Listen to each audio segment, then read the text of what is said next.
Сабақтарың қалай? Барлығы жақсы шығар. Сабақ демек сабақтарың қиын емес па? Бірақ қиындығы да жоқ қой, қазір дамыған заман, барлығы қол жетімді.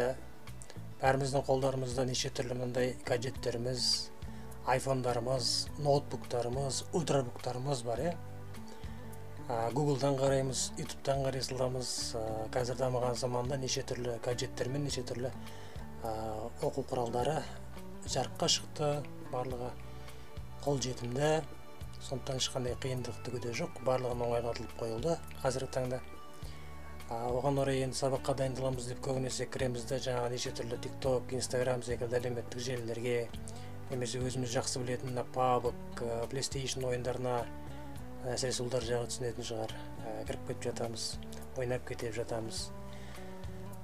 Сонымен қатар кейде сабақты оқымай да барып жатамыз, кейде кітап бетін ашпайтын кездеріміз де көп болып кетеді. Кітапқа көп қарамай кеттік. Мысалы әдебиет немесе қазақ тілі сабағынан апайларымыз, ағайларымыз тапсырмай берген кезде ғана кітап бетін ашпасақ, басқа кезде кітап бетін ашып ақын жазушыларымыздың шығармаларын көбінесе оқымай, немесе олар танымай кететін жағымыз тағы да бар. Сондықтан кейбір кітап оқимыз деген, кітапқа қараймыз, кітап оқуға құштарлығым бар деген балалардың, оқушылардың өзінде де кейбір кітаптарды өзіне қызығатын тақырыпта кітаптарды іздейді да, оны таппағаннан кейін басқа кітаптар қызықтырмаған соң көбінесе оқуға құштарлығы басылып қалып жатады.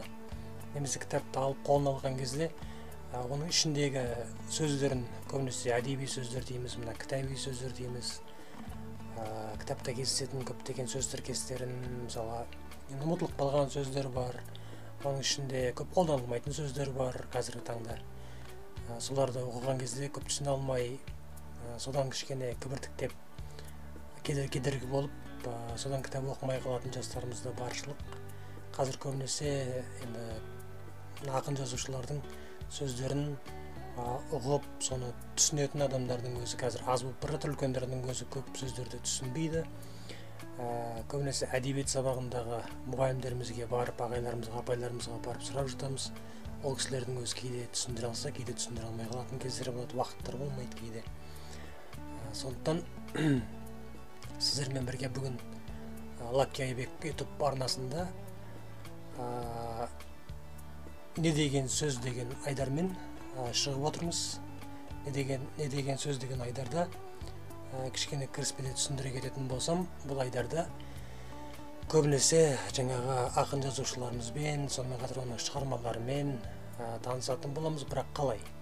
Яғни айдардың атына сәйкес кітаптағы кездесетін кейбір түсініксіз сөздерді ашып, мағынасын, мәнін ашып, ұмытылған архаизмдік сөздер болатын болса, олардың мағынасын түсіндіріп, енді түсінбейді-ау деген жаңадан бастап кітап оқимын деп жатқандар болатын болса, немесе кітап оқып жүріп те соны түсінбей қалып жатқан болса, сол сөздердің мән мағынасын барынша ашып, кеңінен түсіндіретін боламын. Соған орай неше түрлі шығармаларды оқимыз, кездесеміз. Егерде тағы да басқа да өзіміздің мынандай шығарманы оқы десеңіздер, сондай шығарманы оқуға да болады. Әрине, бірақ қазіргі таңда кітаптарды таңдаған кезде, жаңадан кітап оқушыларға кітапты таңдаған кезде өте қиын болатыны, қай кітаптан бастаймын деген сұрақ. Яғни балаларға тіліне жеңіл болатын кітапты таңдау өте қиынға соғады.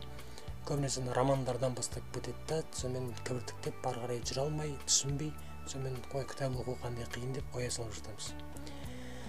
Енді мынау 5-ші сыныптан жоғары қарай, 5-ші класстан жоғары қарайғы балаларға бүгінгі таңда қазір сіздерге айтатын оқитын кітабым дайын тұр. Енді одан төменгі сыныптарға мүмкін түсінікті болар, мүмкін түсініксіз болар. Бірақ енді кітапты ең бірінші бастаған кезде сол баланың тіліне жатық, баланың тілімен жазылған, өздеріңізге түсінікті болатындай кітаптан бастағандарыңыз жөн. Сондықтан бүгін неше түрлі сіздерге енді көптеген кітаптар дайындадым, том-том кітаптар, бірақ соның ішіндегі ең бізге таңдауға, бастауға ыңғайлы деп санап отырған кітабым, ол өздеріңіз білесіздер, Бердібек Соқпақбаев деген үлкен жазушымыз бар. Ол жаңағы менің атым Қожа деген фильмді көрсеңіздер, соның авторы, соны жазған жазушы. Сол кісінің барлық жерде жаңағы қазір неше түрлі кітап оқу жарыстары болып жатыр.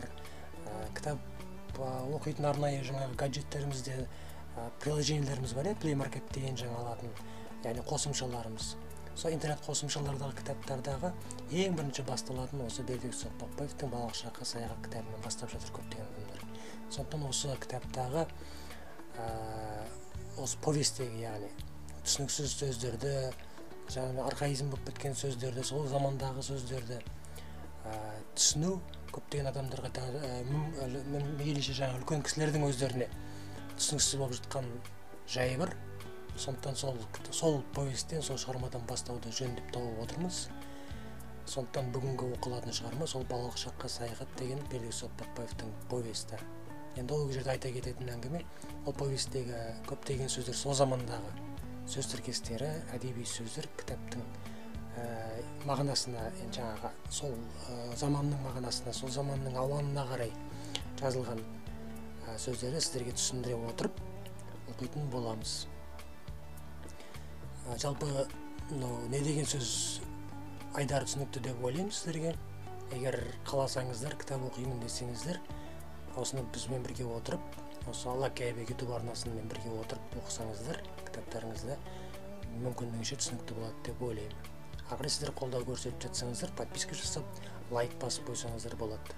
Әрі жаңағы пікірде жазып отырыңыздар. Ол да үлкен бізге көмек болады. Сонымен қатар сол пікірдің жаңағы сипаттамасына түсініксіз сөздерді міндетті түрде жазып кететін болам. Онымен қатар жаңа шығарма оқылып жатқан кезде түсініксіз сөздердің кейбір енді болса суреттерін, сол сөздерге байланысты суреттермен, сонымен қатар жаңағы Википедиядағы тіркестерді сол түсіндірмелерін, яғни жариялап кететін боламын. Ендеше іске сәт бастайық кітап оқуымызды. Бірінші шығармамыз, сол ең алғашқы шығармамыз оқылатын Бердібек Соқпақбаевтың «Балалық шаққа саяхат» повесті. Ондаша ендеше іске сәт кеттік, оқитын боламыз. Мынандай кітап, ескі кітап, енді томынан өзінің кітабынан оқитын боламыз. Яғни кітаптың өзінен, ешқандай интернеттен көшіріліп алынған емес. Қалай бар, солайша мінекей сарғайып кеткен беттерімен мінекей оқитын боламыз. Кітап оқуға құштарлығымыз бар ма? Кітап оқуды бастайық па онда? Барлығыңызға іске сәт, кітап оқып, көбірек оқыңыздар. Мына гаджеттен саусақтарымыз, ойлау қабілеттеріміз, көздеріміз жылдамдайтын болса, кітап оқығанда адамның миы демалады екен, миы жұмыс істейді екен. Яғни ойды қорыту, ойды жаңағы пісіру, соны түсіну, яғни ол миымызға өте үлкен жаттығу болатын сөзсіз. Сондықтан барша балалар, сіздердің барлықтарыңызды осы кітап оқуға шақырамын. Олай болса кеттік. Енді бірінші алғашқы шығармамыз болғандықтан түсінбеген жерлеріңіз болса, астына жаңа пікірге жазып кетсеңіздер болады. Кеттік ендеше. Үзік суреттер деген тақырыппен басталады екен.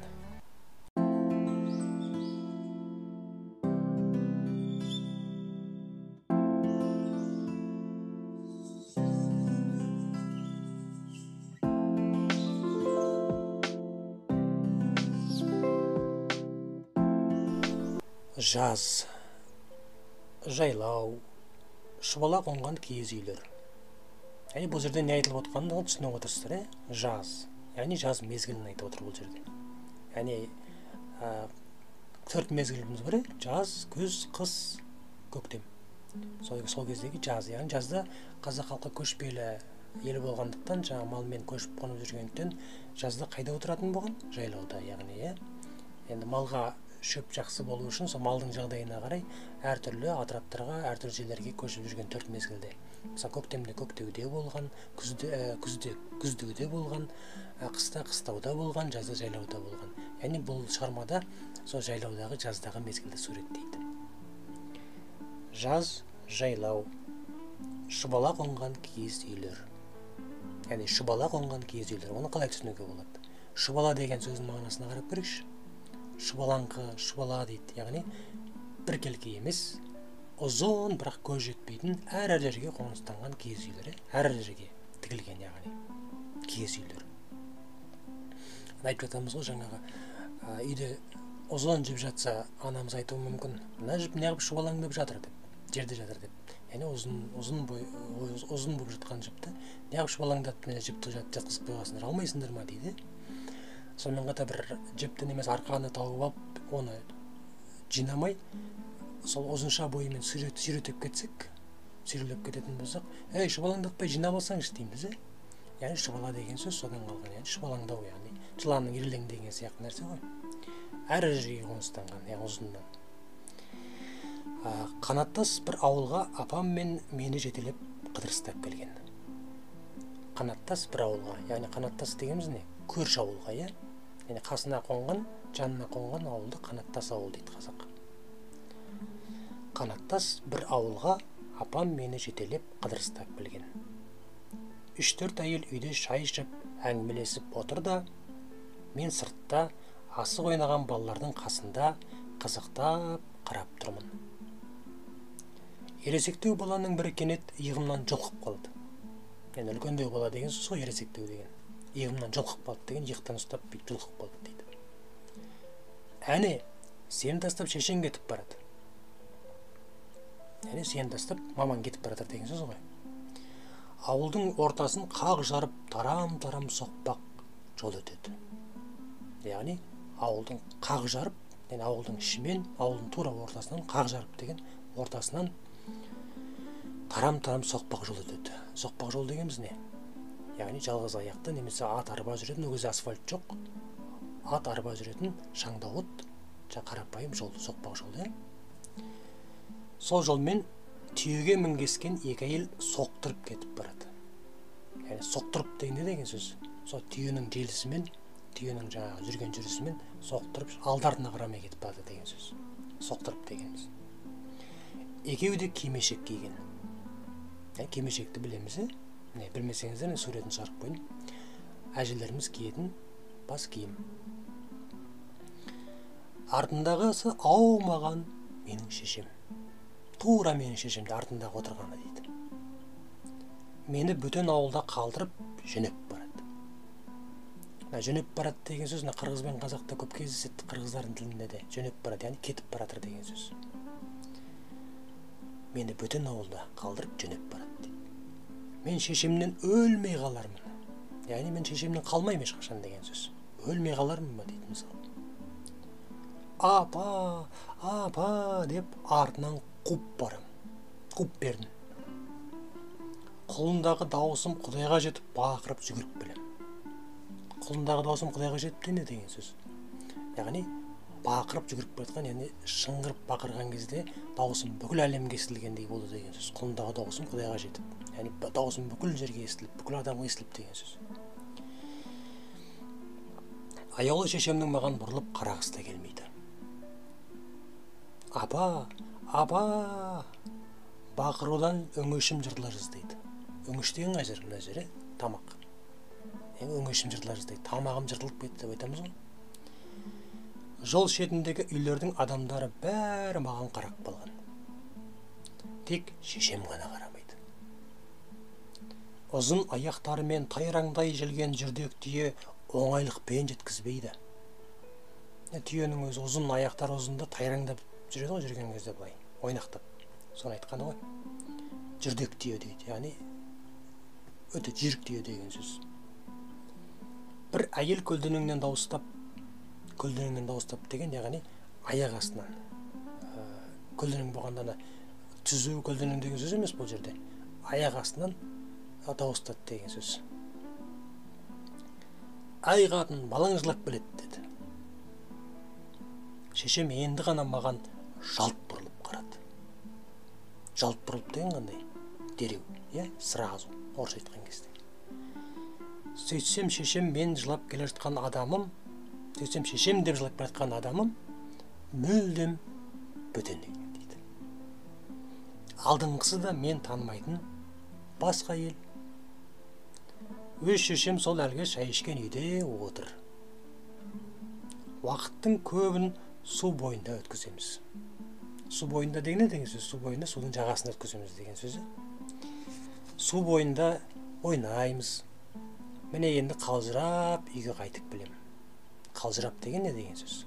Қалжырап дегеніміз шаршап деген сөз. Шаршап шалдығып, қалжырап қайтып келемін үйге дейді.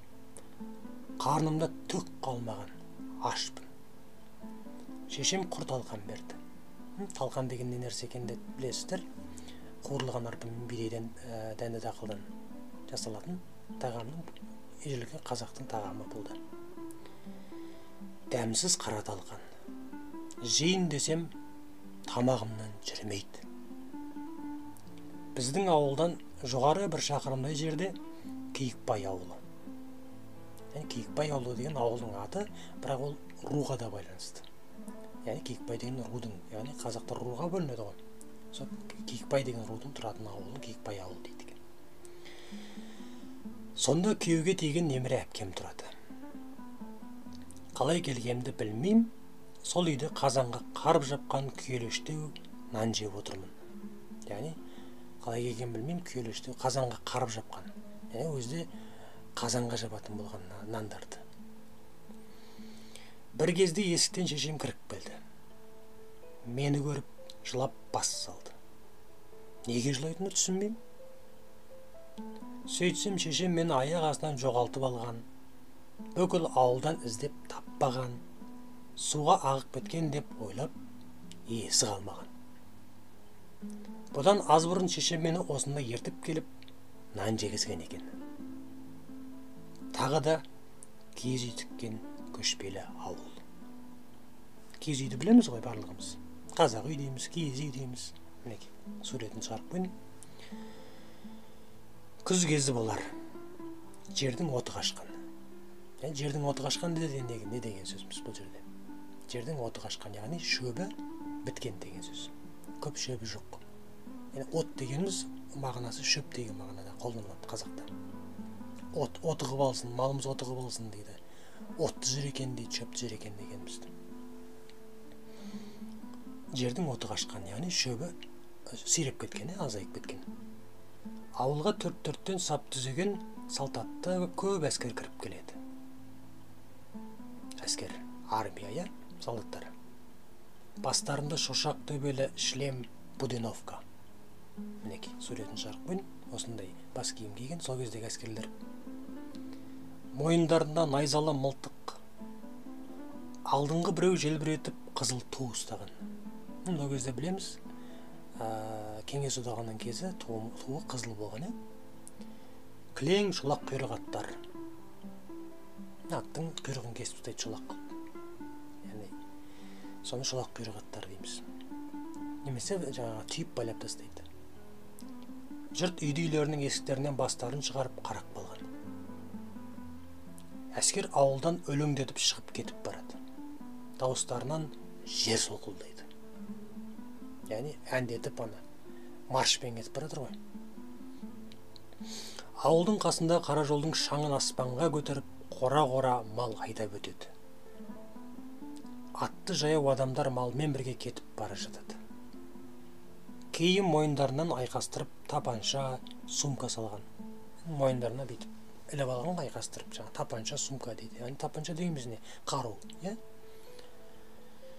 Айқай шу жылаған әйел қыздар. Бұл кәмпеске. Кәмпеске дегеніміз конфискалау дейді, конфискалап алу, малдарын, байлардың малдарын тартып алу, өкіметтің, бай адамдардың малын тартып алуды кәмпеске дейді. Кешқұрым отбасын айнала отырып алып, үлкендер әңгіме шертеді. Ортада от жанып тұрады, соны айналып отырып, үлкендер әңгіме айтады дейді. Іштерінде менің әкем, ағаларым, жұрт колхоз болады. Бір қазаннан ас ішіп, бір көрпенің астында ұйықтайды. Деген тәрізді үрейлі әңгіме айтылады. Колхоз деген, ұжымдастыру, колхоз, коллективный хозяйство, ұжымдық шаруа, қожалықтар. Бай құлақты жоят дейді екен. Бай, түсінікті. Жоя берсін. Ал құлақты неге жояды? Кесе ме сонда? Түсінбеймін. орыстың сөзі байкулак деген, яғни байларды айтқаны ғой енді. Большевик, социализм, комсомол деген тәрізді оғаштау жаңа сөздер жиі айтылады. Оғаштау деген, яғни құлаққа жағымсыздау, бұрыннан естімеген сөз айтады, оғаш деп. Оғаш нәрсе жасама дейді, жаман қылық жасама деген сөз, жаман сөздер деп ойлайды кейде оғаш сөзді. Оғаш деген сөздің тағы бір мағынасы жаман. Пәленше комсомолға жазылыпты десе, тыңдап отырғандар үдірейісіп қалады.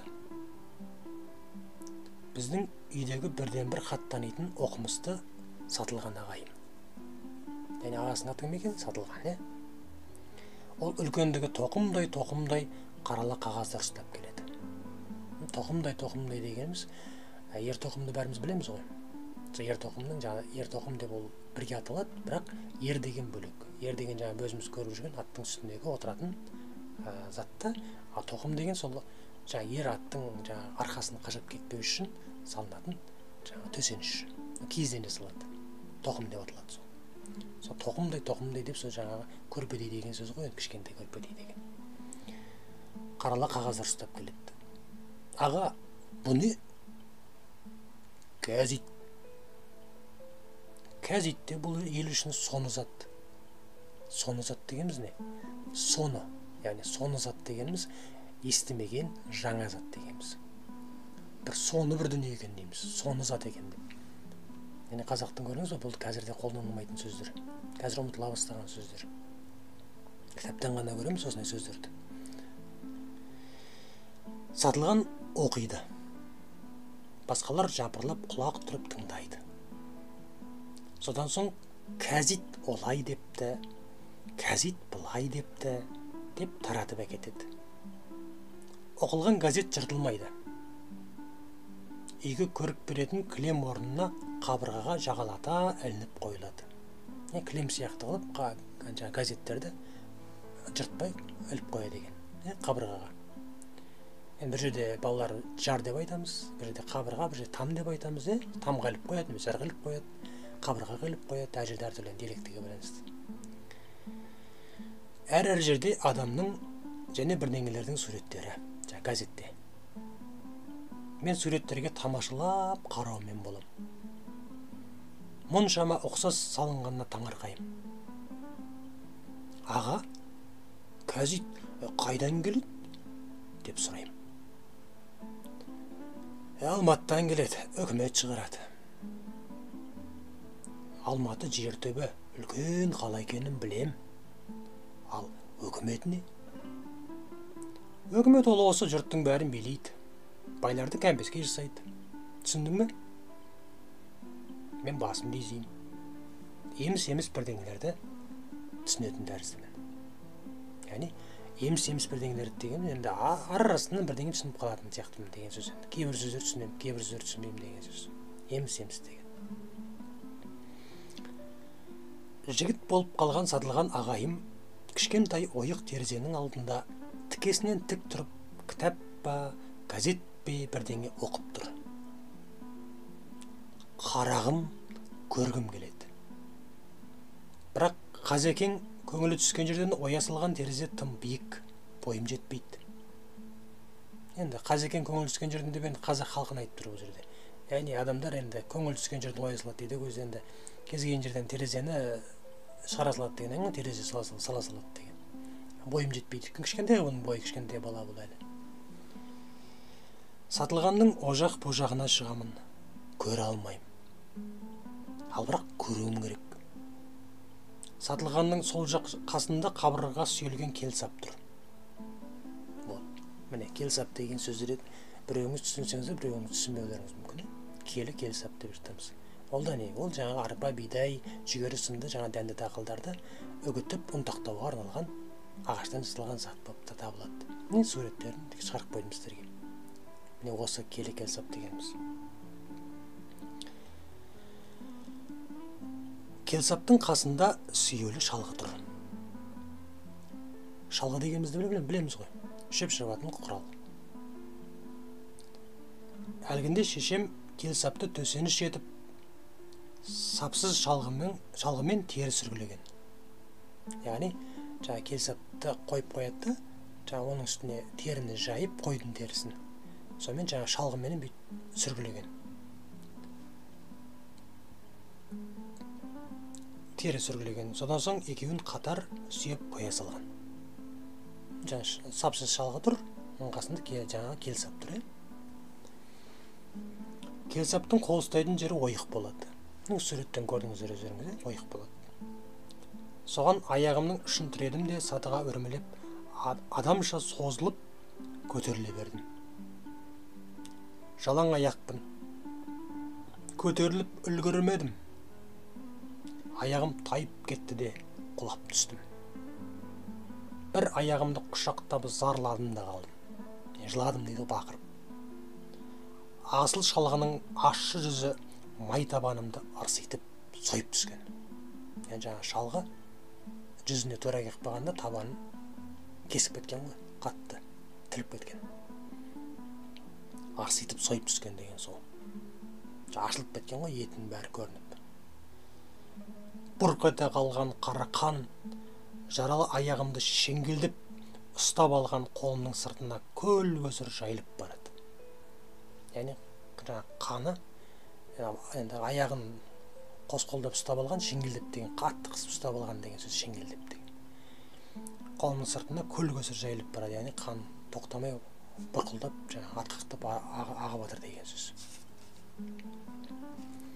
Ас үйден шешем жетіп келді. Жараға киіз күйдіріп басып жатыр. Киіз де мінеке, мұны киіз деп атаймыз. Киіз басы өнерде екен болған қазақта. Киіз үйтте осы киізден салады. Бұл киіз малдың терісінен алынады, өңделіп. Ыстық киіз қарып өлтіріп барады. Қарып деген не деген сөз? Ыстық киіз жаңағы басып алған кезде жаңағы отқа қарып дейміз ғой, жаңағы басып деген сөз, қарып алған. Басып өлтіріп барады дейді киіз. Шыда, қаны тоқтайды. Келесі әңгімесі. Енді үзік деп айттық, үзік суреттерде. Мен әр жерден бала кезде есінде қалған заттарды суреттеп отыр жазушы. Сүмбіден әжем бөпке келген. Әжем маған не әкелдің? Деп қалтасын ақтарып жатырмын. Әжемнің қалталарында түп болмайды. Түп болатын шығар, бірақ оған менің қолым оңайлықпен жетпейді. Қалтасының түбін айтып тұр ғой. Қолтығыма дейін сұғып жіберіп іздегенде қалта түбінен қолыма ілінбейтін нәрсе жоқ. Жіп-шу, қол орамал, оймақ, құрт, кәмпит бәрі аралас. Бұл жерде бізге түсініксіз сөз қайсысы? Оймақ. Ол оймақ әжелеріміздің, аналарымыздың істіккен кезде, тігіншілеріміз біледі. Сұқ киіп алатын, ине кіріп кетпес үшін киіп алатын темірден жасалған арнайы зат. Суреті көрсетіліп тұр. Соның бәрі қалтасында жүреді дейді. Керек болғанын салып қояды әжелеріміз. Кешкі уақыт бәріміз үйде отырмыз. Мен әжемнің мойнына асылып, мазалап ойнай бердім. Әжем көнбіс, әрі ие жұмсақ. Көнбіс, әрі ие жұмсақ деген қалай түсінеміз? Көнбіс, яғни көне береді, жуас адам деген сөз, көнгіш. Көнбіс дегеніміз, яғни көнгіш, бәріне көне береді. Ие жұмсақ деген, яғни жұмсақ адам. Жалпы мінезі жұмсақ. Мазаладың деп ренжімейді. Зекіріп дауыс көтергенді білмейді, яғни ұрыспайды дейді. Қазандықтың алдында жайнап жатқан отты көрсетіп, ана отқа түсесің әй, қой, дейді. Мен қоймайым. Қой деген сайын ерегесіп кетем. Арт жақтан тағы да жүгіріп біліп мойнына асыла кетем дегенде, бөпке әжем еңкейіп қалсын. Мен екпініммен арасып домалап түсейін. Жайнап жатқан қызыл шоқтың тура үстіне құладым. Отырғандар шу ете қалды. Әсіресе шешемнің дауысы ащы шығып кетті. Ащы деген қалай енді? Өте ерекше шығып кетті, ашты шығып кетті, жаңа қатты бақырып жүрген қорқаннан енді. Мен және бір домалап шоқтың үстінен арасып кеттім. Қазақшылап айтқанда Құдай қаққан, еш жерім күймеген. Яғни Құдай қаққан дейді, Құдай сақтап қапты дейді ғой. Яғни аман қалған, ешқандай жер күймей. Келесі есінде қалғаны. Шілденің ыстық күні. Шілдені білеміз ғой. Маусым, маусымның шілде, мамыр, маусым, шілде. Яғни жаздың демалыс күндері. Әжем екеуміз сүмбеге нағашым үйіне жаяу келе жатырмыз. Даланың шаңдауыт қара жолы. Жүргінші аз. Жүріп жүрген адамдар аз деген сөз, жүргінші деген. Бойы шағын әжем аяғын тыпың-тыпың тез басады. Мен енесіне ілескен құлын тәріздімін. Біресе о жағына, біресе бұ жағына шығам, зорға ілесіп білім. Өзінің әр кездегі ойна түскен нәрселерді жаңағы фотографтың памяті секілді әр жерден үзіп жаңа айтып отыр ғой жазушымыз. Есінде қалған балалық шағынан. Сондықтан бүгінше осы жерден тоқтайық. Өйткені көптеген жаңа сөздерді, соны сөздерді бағанағы оқығанымыз оқып түсіну сіздердің енді бірден миларыңызға ауырлық етіп кетпеу үшін осы жерден тоқтайық. Ары қарай күнделікті түрде осылай жалғастырып отыратын боламыз. Күндігіне 30 минуттан сіздерге арнап отырмыз. 30 минуттан асып кетсе, әрі қызықсыздау да болып қалады, әрі көп сөздерді жадымызға түйіп те үлгермейміз. Бүгінше осымен тәмам. Барлықтарыңызға рахмет. Енді күнделікті осы повесті шығарманы ары қарай оқып, көптеген жаңа сөздерге қанығатын боламыз. Білімімізді толықтыратын боламыз. Барлығыңызға кітап оқыңыздар деймін. Миымызды тынықтырайық, миымызды жұмыс етейік. Қазақстанның болашағы сіздердің қолдарыңызда. Сондықтан бәріңізге сәттілік, сабақтарыңызда жақсы оқыңыздар. Рахмет, бүгінше сау болыңыздар.